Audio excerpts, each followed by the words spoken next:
Ang Ebanghelyo ni Juan Kabanata 3. Ngayon mayroon isang Pariso na nagngangalang Nicodemo, kasapi ng konseho ng Hudyo.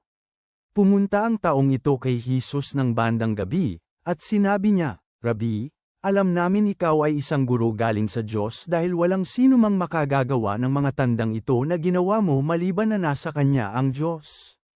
Sumagot si Jesus sa kanya, "Tunay nga, maliban kung isilang muli ang isang tao hindi niya makikita ang kaharian ng Diyos."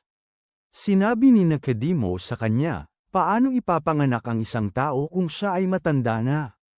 Hindi na siya pwedeng pumasok sa pangalawang pagkakataon sa sinapupunan ng kanyang ina at ipanganak, kaya ba niya?" Sumagot si Jesus, "Tunay nga, maliban kung ipinanganak ang isang tao sa tubig at sa espiritu, hindi siya makakapasok sa kaharian ng Diyos.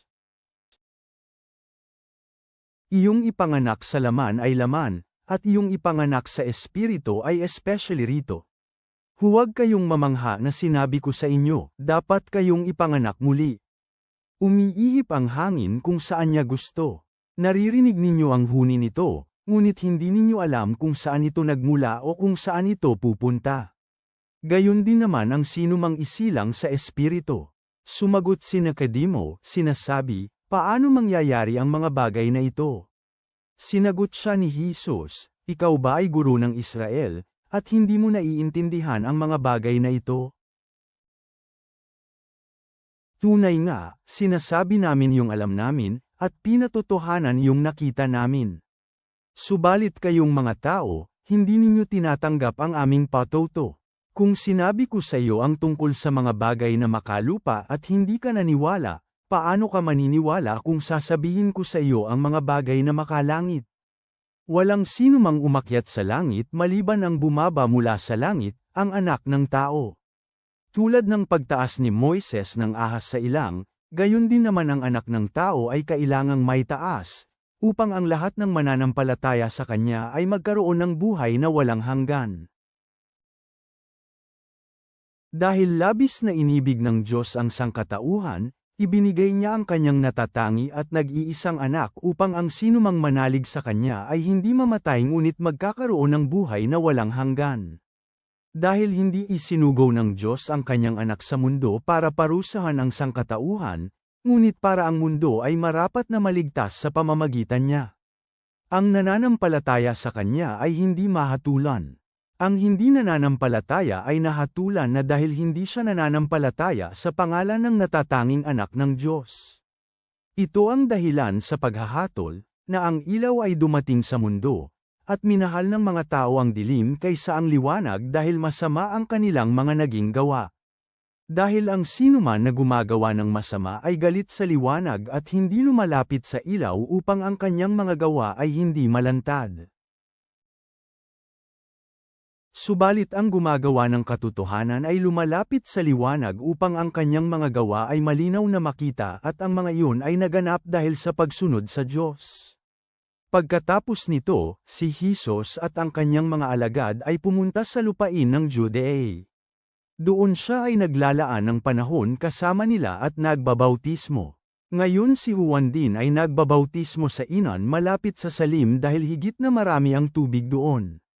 Lumalapit sa kanya mga tao at sila ay nababautismuhan, dahil hindi pa naipatapon sa bilangguan si Juan.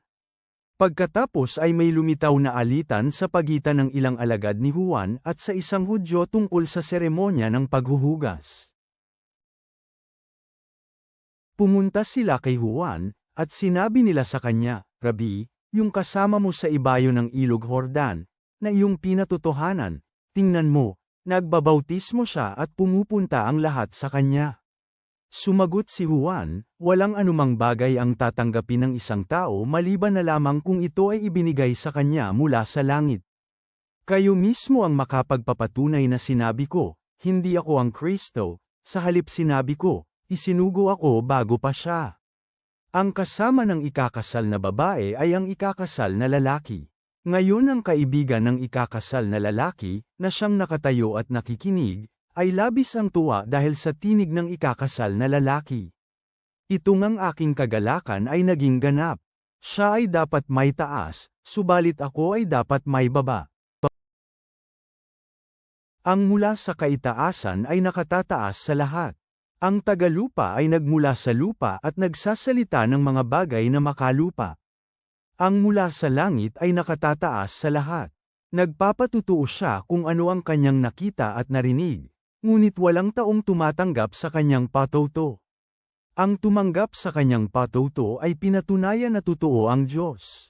Dahil ang sinumang ipinadala ng Diyos ay ipinapahayag ang mga salita ng Diyos. Dahil hindi niya ibinigay ang Espiritu sa pamamagitan ng sukat. Mahal ng Ama ang anak at ibinigay niya ang lahat sa kanyang mga kamay. Ang nananampalataya sa anak ay may buhay na walang hanggan, ngunit ang sinumang hindi sumusunod sa anak ay hindi makakakita ng buhay, kundi mananatili ang puot ng Diyos sa kanya. Ama, salamat sa iyong pag-ibig sa mundo na labis na nagbigay ka ng iyong bagtong na anak. Tulungan mo kami na ipinanganak muli sa pamamagitan ng iyong Espiritu at magkaroon ng buhay na walang hanggan sa pamamagitan ng pananampalataya kay Jesus. Naway hindi kami mapahamak kundi mabuhay magpakailanman kasama mo. Sa pangalan ni Jesus, Amen.